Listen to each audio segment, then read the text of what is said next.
Тэрбум мод үндэсний хөтөлбөрийн хүрээнд Орхон аймагт ногоон эрдэнэ хөтөлбөр хэрэгжиж байгаа. Энэ хүрээнд бүх нийтийн мод тарих өдрийн нээлтийг өнөөдөр амрын талбайд хийлээ. Ингэхдээ өнгөрсөн жил Орхон аймагт хамгийн олон мод тарьж ургуулсан аж ахуй нэгж байгууллагуудыг шалгаруулж шагнал гардууллаа. Хамгийн олон мод тарьсан хамт олноор ерөнхий боловсролын 1-р сургууль тодорлоо.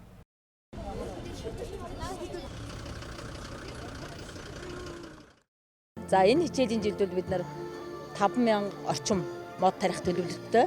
За манайх болохоор нөгөө шинэ сургууль өргөдөхөд ашиглалтанд орж байгаа учраас сургуулийнхаа эдлүүр газарт бол одоо бас харьцангуй олон мод тарихын төлөвлөлтийгээд ажиллаа эхлэхэд байгаа. За гэр хорооллынхаа одоо хүүхдүүд хашаанда тарьсан мод бол 100% арчилгаат орлоготой байж байна. Сургуулийн хашаанд тарьсан 400 гаруй мод бол 97% ургалттай.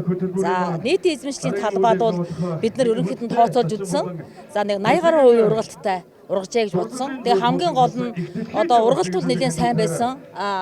Намар одоо нөгөө үүс шарлаад ирэхээр одоо цэвэрлэгээ их ажил гардаг штэ. Энэ дээр бол одоо бас зарим байгууллагууд нөгөө бага насны шар хувьсыг зэрлэг өвстэй бас ингээ хамт тайрчих юм үзэгдэл гарсан. Тэр үл жаахан харамсалтай байсан. Тийм учраас нийтийн эзэмшлийн талбайд ялангуяа одоо цэвэрлэгээ үйлчлэгээ хийж байгаа байгууллагууд бас энэ дээр анхаармаар юм байна гэж бодогдсон шүү.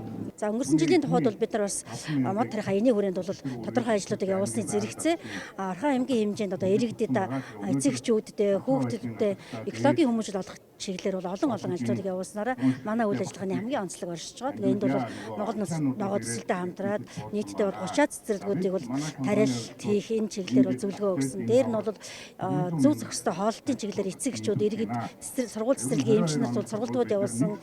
За өнгөрсөн намар бид нар бас 1000 цэцгийн баярыг хийж аймгийн хэмжээнд бол сурчлагын ажлууд зохион байгуулсан. За мөн эцэгчүүдтэйгээ хамтарч бол одоо сая 800 гаруй мянган төгрөгийн мод тариалтын ажлыг зохион байгуулсан.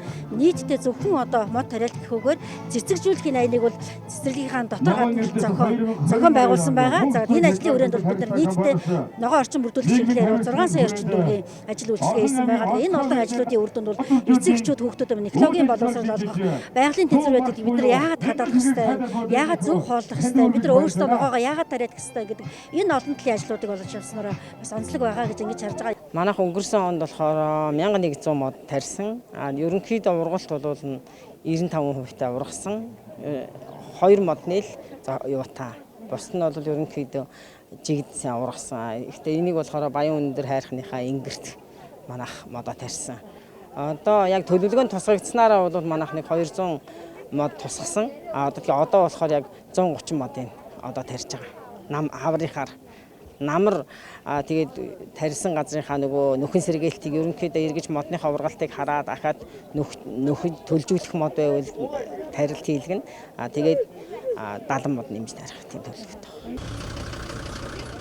Нээлтийн үеэр тарьц суулгацын үйлдвэрлэл эрхлэгч Мөнхцөн компани Орхон аймгийн онцгой байдлын газрын мод үржүүлэхийн газарт 5,000 ширхэг хайлас модны суулгац бэлэглэлээ.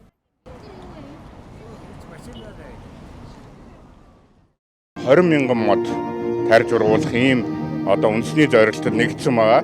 Тэгэхээр энэ арга хэмжээг дэмжиж Мөнхцөн органик компани энэ жил 10,000 ширхэг модны тарьж суулгацыг Орхон аймагт хандивуулж байгаа. Түүний эхний хэсэг болох 5,000-ыг бол бид нэр өчигдөр аймгийн байгаль орчны газарт хүлээлгэж өгсөн байгаа. Мөн одоо үлдэгдэл 5,000 ширхэг суулгацыг намрын мод тарилтанд бид нэр хүлээлгэж өгөх юм аа.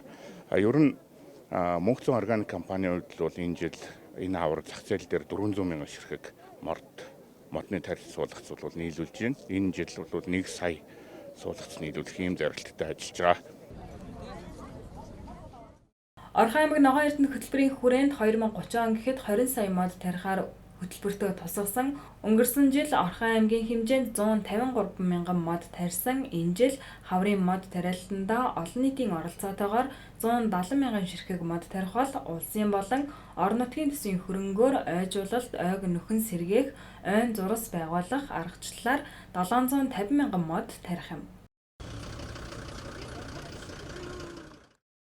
Манай Орхон аймаг Монгол Улсын ерөнхийлөгчид санаачилсан тэрбум мод үндэсний хөтөлбөрөнд 2030 он хүртэл хугацаанд оролцохдоо 21.5 сая ширхэг мод тарина гэж ногоон эрдэнэ хөтөлбөрөө бол боловсруулж иргэдийн төлөөлөгчдийн хурлаар бол батлуулсан байгаа. За энэ жилийн хувьд бид нэр 800 мянган ширхэг мод тарих зорилттой. За 2023 онд бол сая ширхэг мод тарих зорилттой байгаа. За тэгээд энэ нийт 800 мянган ширхэг модныхоо 170 мянга гаруй ширхгийг нь олон нийтийн оролцоотойгоор энэ хавар тарихаар, за ойжуулалтын нөхөн сэргээлтийн аргаар 500 гаруй мянган ширхгийг тарихаар одоогийн байдлаар бол зорилт тавиад ажиллаж байна. За аймгийн засаг даргын захирамжаар ногоон энэ хаврын мод тарих ажлыг зохион байгуулах төлөвлөгөө бол батлагдсан байгаа. Тэгэхээр төлөвлөгөөнд дээрээс дэлгэрэнгүй мэдээллийг бас иргэд аж ахуйн нэгжүүд ирж сонирхож асууж үлээж танилцаж болно. Яг одоо бид нар бол нодлон болвол яг боловсролын байгууллагынхаа 100 жилтэй холбоод 153 мянган модыг Эрдэнэ хотын хэмжээнд тарьсан байгаа. Бас 70 орчим мянган модыг ойн их зэрэгэлтийн өрөөнд тарьсан байгаа. Тэгэхээр нөгөө тоо статистик бол яг мод буцсууг ойн нөхөн сэргээлт гэдэг ингээ гарчиж байгаа. За бид нар бол энэ жил энэ тоогоо ямар ч 300 мянга гаргах ийм одоо зорилт тавьсан байж байгаа. Тэгээ жил болгон ингээ яг дахин давуулан хийгээд явна гэж тоосч байгаа. Тэгээ Эрдэнэ төвлөрөө болон бусад нөгөө ойн нөхрөлдүүд ингээд үндэсний чадамжтай болсон дараа бол бид нар жилд одоо саяас тоошгүй мод тарина гэдэг ингээд зорилтсон байж байгаа. 5 дугаар сарын 2 дахь 7 хоногийн Бямбгарагт бүх нийтийн мод тарих өдөр тохиодог. Энэ жил мод тарих хүмүүс Баян Өндөрволын Хүрэн булгийн аманд 3.2 га талбайд мод тарих юм. Иргэд та бүхнийг гэр бүл, найз нөхөд хамт олон байгууллагаараа мод тарихыг уриалж байна.